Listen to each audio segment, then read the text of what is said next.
हमें ज्वाइन कर रहे हैं सलमान अकरम राजा साहब, secretary general PTI. Salman Akram Raja साहब, thank you so much for joining us on the program. Speaker ने 28 जनवरी को मुज़ाकराती कमेटी का इजलास तलब किया है, लेकिन लग ऐसे रहा है कि पीटीआई उससे पहले ही पुल आउट कर जाएगी मुज़ाकरात से, क्योंकि कमीशन के हवाले से अभी तक कोई सुनवाई नहीं है। आप क्या कहते हैं?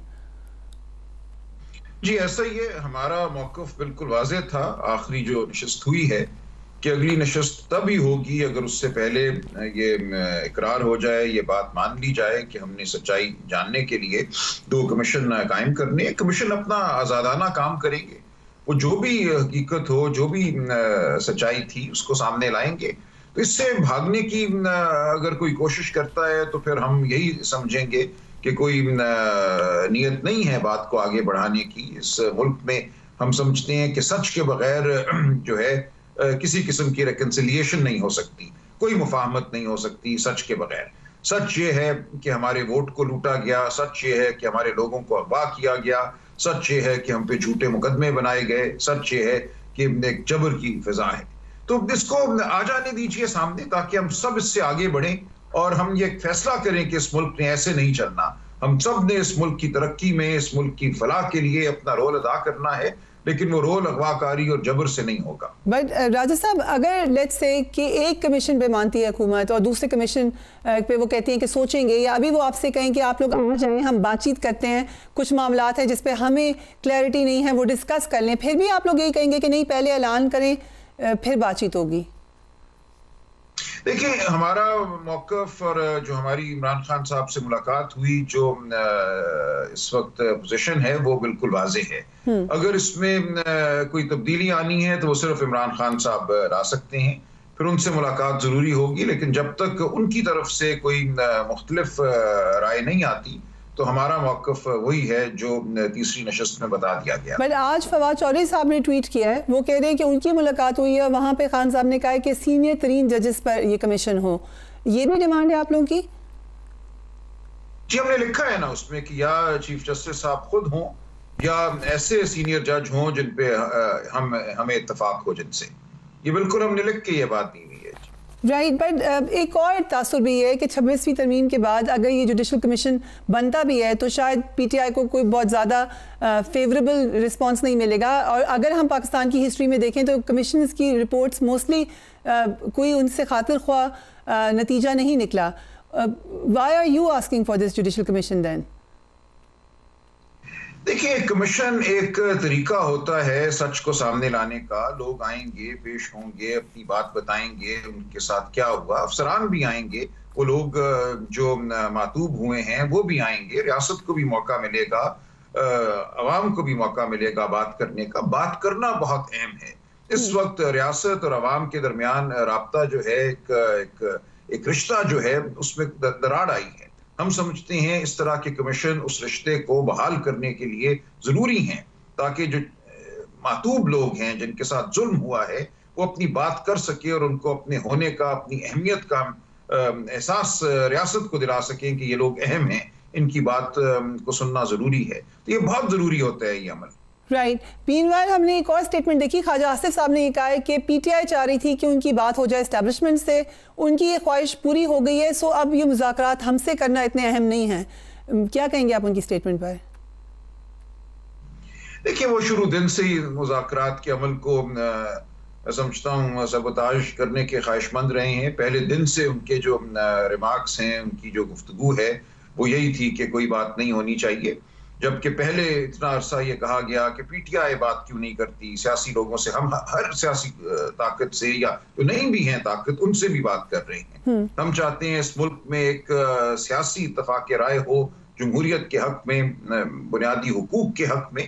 तो हम तो हर एक से बात अब कर रहे हैं, लेकिन अगर कोई उस बात से भागना चाहता है कोई बहाना बनाकर, तो फिर ये उनकी मर्जी। बट आप कहते हैं कि अब हम हर एक से बात कर रहे हैं, तो क्या कोई चैनल है आपके और एस्टैब्लिशमेंट के दरमियान इस वक्त? नहीं, देखिए, हमारे वजीर आला हैं, एक सूबे के चीफ एग्जीक्यूटिव हैं, उनकी ज़ाहिर है एपेक्स कमेटी में मुलाकात होती है, उनकी मुलाकात सिक्योरिटी के हवाले से होती है, एस्टैब्लिशमेंट के जो चीदा लोग हैं, तो ज़ाहिर है गुफ्तगू तो होती है। और कोई सिक्योरिटी की प्लान या मईशत की बहाली की प्लान सियासी इस्तेहकाम के बगैर आगे नहीं बढ़ सकती। तो सियासी इस्तेहकाम की बात जो है वो नागुज़ीर है। जो कोई भी इस मुल्क में बात करेगा अमन की, जो कोई भी बात करेगा माशी तरक्की की, उसको सियासत की बात करना होगी। बट इस्टेब्लिशमेंट या चलिए साफ बात करते हैं कि बैरिस्टर गौहर की जो मुलाकात हुई आर्मी चीफ से, उसमें बार बार जो तासुर दिया गया वो पीटीआई की तरफ से दिया गया कि सियासी बात हुई है। बाद में पता चला कि नहीं, सिर्फ सिक्योरिटी के अमूर पे बातचीत हुई थी। Let's believe it. जी, पीटीआई की तरफ से ये नहीं दिया गया था। बैरिस्टर गौहर ने बड़ी वजाहत से कहा कि एक सिक्योरिटी के मामलात के हवाले से मीटिंग थी और सिक्योरिटी ही के तनाजुर में सियासी सूरत हाल की अगर कोई बात हुई है तो हुई है, लेकिन मकसद यही था कि सिक्योरिटी को बेहतर कैसे बनाना है और उसके लिए मुल्क में इस्तेहकाम कैसे लाना है। बट ये भी कहा गया कि आपने कोशिश की, यानी पीटीआई ने कोशिश की या बैरिस्टर साहब ने कोशिश की कि बात की जाए सियासी अमूर पर, बट दूसरी तरफ से कोई जवाब नहीं मिला। नहीं, ये तो आप इरफान सिद्दीकी साहब का बयानिया दोहरा रही हैं ना, कोई उसकी वक़्त नहीं है, कोई उसमें हकीकत नहीं है। बट सिक्योरिटी के हवाले से मैं एक अस्यूम कर सकती हूँ कि यही कहा गया होगा कि जो ओवरऑल सिक्योरिटी सिचुएशन है तो पीटीआई बहुत ज़्यादा जारहाना सियासत ना करे। Is that correct? देखिए, मुझे डिटेल्स नहीं पता और हमें चाहमगोई नहीं करनी चाहिए कि क्या बात हुई। एक मुलाकात हुई, बस इतनी ही बात है और सिक्योरिटी के हवाले से हुई। इससे आगे जो तफसीलात हैं वो सब र्यूमर मॉन्गरिंग होगी, वो क्या साराई होगी, इससे ज्यादा कुछ नहीं। राइट। सुप्रीम कोर्ट में इस वक्त जो हम देख रहे हैं किस्म की एक्टिविटी, आज जस्टिस मंसूर अली शाह ने ये कहा भी कि इसका कोई ताल्लुक 26वीं तरमीम से नहीं है, लोग ऐसे ही डर रहे हैं। आपको क्या लग रहा है इस वक्त जो एक बेंचेस के हवाले से बहस है, ये कितनी अहम है?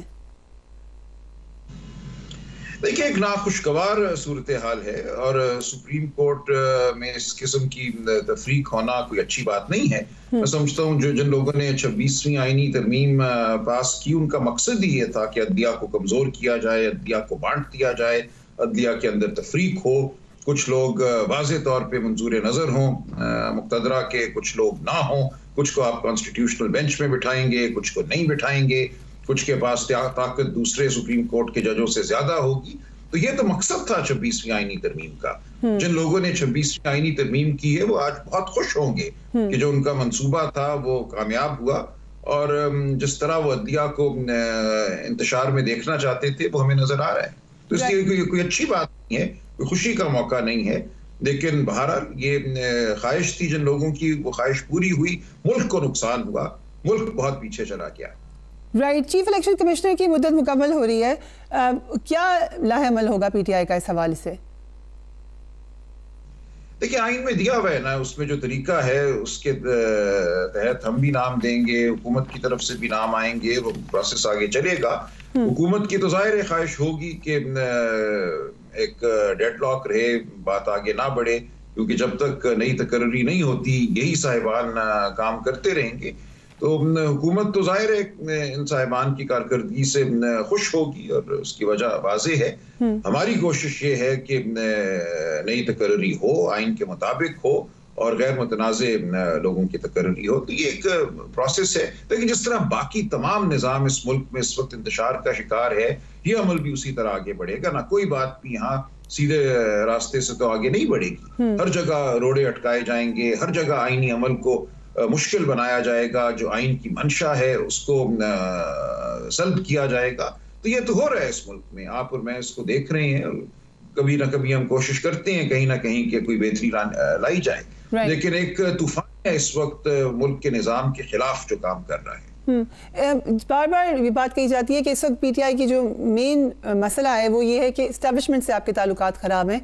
एक बहुत ज़्यादा उसके ऊपर शिकायत आती है दूसरी तरफ से कि सोशल मीडिया पे, ख़ासतौर पे उन अकाउंट से जो कि अपने आप को एसोसिएट भी करते हैं पीटीआई के साथ, ओवरसीज़ और बहुत ज़्यादा पाकिस्तान की फ़ौज के बारे में, पाकिस्तान के इदारों के ऊपर तनकीद होती है।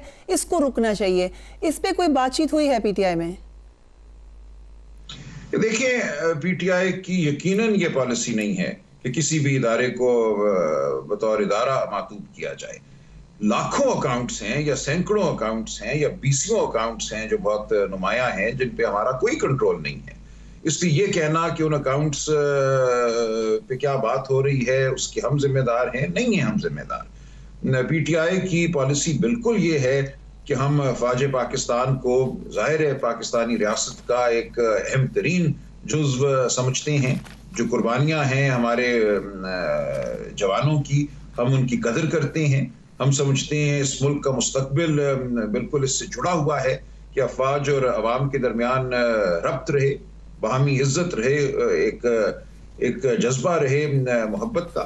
तो ये तो हमारी पॉलिसी है। इससे हटके अगर कोई बात होती है तो वो हमारी पॉलिसी हरगिज नहीं है। और जो लोग बात करते हैं वो करते हैं, आप उनको नहीं रोक सकते। हमारी पॉलिसी बहरहाल वाज़ेह है। राइट। अल-कायदा ट्रस्ट केस पे अब नेक्स्ट पॉलिसी क्या है आप लोगों की? अपील दायर करेंगे?